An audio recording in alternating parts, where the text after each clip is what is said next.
Hi, let's take a look at the influence of John Ford on Akira Kurosawa as we can see in Kurosawa's film The Hidden Fortress, his first widescreen film released in 1958.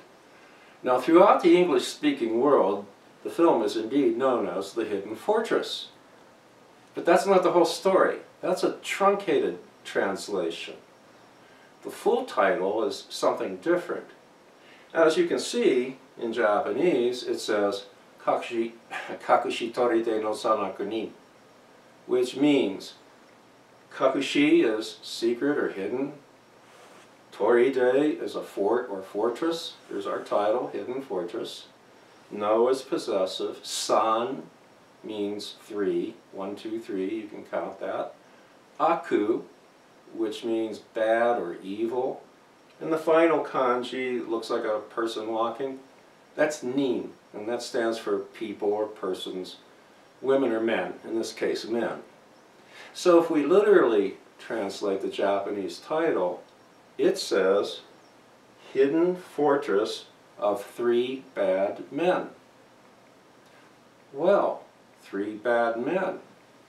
We've come across that before. If you're a John Ford scholar or even a fan, you will recognize the title of John Ford's last silent western made in 1926.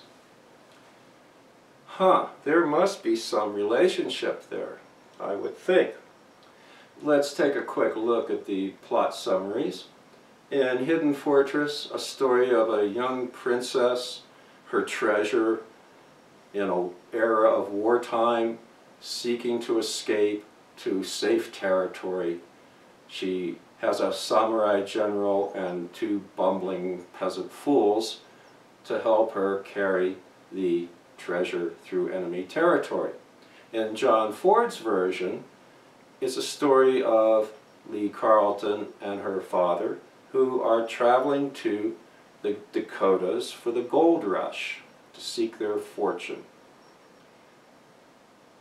When the father's killed, the young woman hires three bad men to protect her and get her on her way. Okay, but that's not all. That's not the whole story. It actually begins with Herman Whitaker's novel. Three Bad Men is based on the story Over the Border, a novel of northern Mexico by Herman Whitaker, written in 1916. Whitaker was an Englishman who settled in California and became good friends with Jack London, to whom he dedicated the novel. Whitaker worked for the Oakland Tribune as a war correspondent and covered the Mexican Revolution of 1910. Over the Border is set during that revolution when a young American woman and her father, trying to escape, her father gets killed, so she hires three bad men, cattle thieves, to help protect her on her journey to El Paso, a safe place in the United States. As Whitaker writes in Chapter 1, the title of Chapter 1, The Three Bad Men of Las Bocas. Okay, well there's the title, Three Bad Men. The three had chosen their lair wisely. Lair. Three chosen a lair. A lair, as we know, is a hideout or a hideaway or maybe a hidden fortress. Three bad men in a hidden fortress. We're getting closer there now, aren't we? There's a couple of themes that run through the stories. One is gold, and that is not in the original novel by Whitaker, but it does show up in John Ford's film from 1926. There's a gold rush. They're on their way to a gold rush to seek their fortune. Well, perhaps Ford wanted it to be a gold rush, or perhaps John Stone, who adapted the screenplay, put that in there. But in any case, they're going after gold. And in The Hidden Fortress, gold also plays a very important role and motif as a plot device. It motivates the bumbling fools to make their way through that dangerous territory. So gold is greed and it stimulates everyone. Another theme that runs consistently through all three stories is what I would call a feminist thread. For 1916, the story of a young, strong female protagonist, one who commands her personal world, is in charge of her destiny. That's kind of feminist for the time. As Whitaker writes, when the three bad men first see Lee Carlton, it's a woman, a white girl, dressed in man's riding togs, riding breeches of military cord, yellow knee boots, man's cambric shirt. They mistake her for a man. Similarly, in Three Bad Men, when Bull Stanley, the bad guy, first sees Lee Carlton, he has the same problem. He goes, "He's a woman, by golly." Yeah, he or she is a woman, you bet.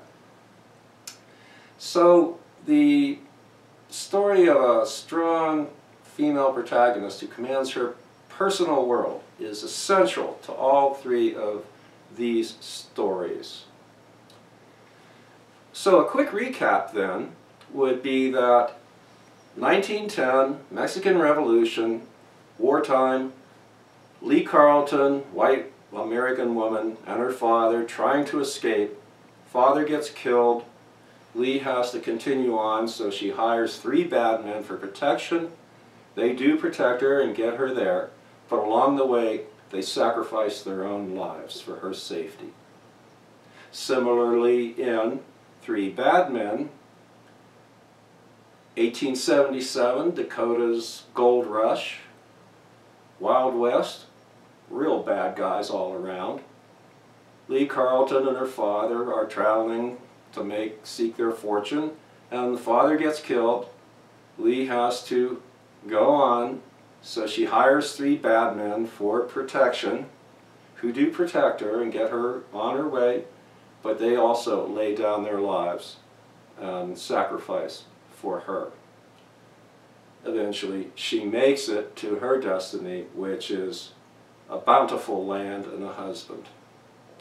In the story of the Hidden Fortress, we have a princess, Yuki Hime, and her treasure during a period of wartime who need to get to safety, flee to safety, and restore her throne. She has a strong samurai general, two bumbling fools. They get her through safely, and the gold also. However, no one in that story lays down their lives or sacrifices their lives. The Hidden Fortress is really an action comedy, and everyone is going to live happily ever after in this story. So, there you have it.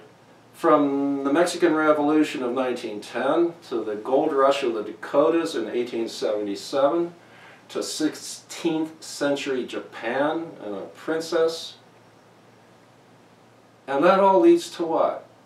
Another story of a princess in a galaxy far, far away.